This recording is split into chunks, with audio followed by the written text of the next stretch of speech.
আমাদের দেশে অনেকে জাকাতের টাকা আমরা দেই, কিন্তু খুব ভালো করে ইনভেস্টিগেশন করা ছাড়া, যাচাই বাছাই করা ছাড়া আমরা যাকে তাকে জাকাতের টাকা দিয়ে দিই।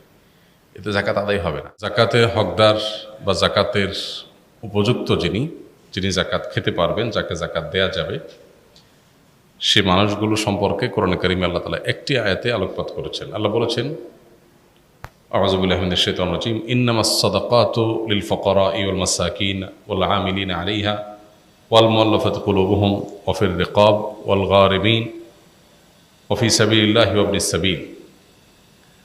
এখানে ৮টা শ্রেণী মানুষের কথা বলা হয়েছে যারা জাকাতের হকদার বা যারা জাকাত পাবে।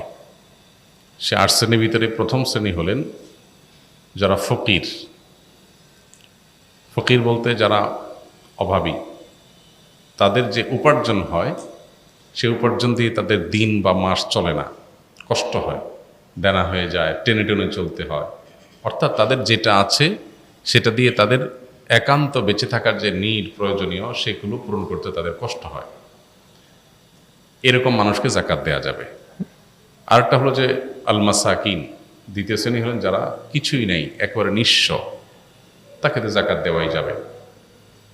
ফকির এবং মিসকিনের সংজ্ঞা নিয়ে ভিন্ন রকমের সংজ্ঞাও আছে, মতপার্থক্য আছে, কিন্তু মোটা দাগে এই দুইটা শ্রেণীর ব্যাপারে কোনো মতপার্থক্য নাই যে জাকাতের হকদার প্রথমত যাদের কিছুই নেই, একেবারে নিঃস্ব তারা, দ্বিতীয়ত যাদের আছে কিন্তু যেটা আছে সেটা দিয়ে তার চলে না।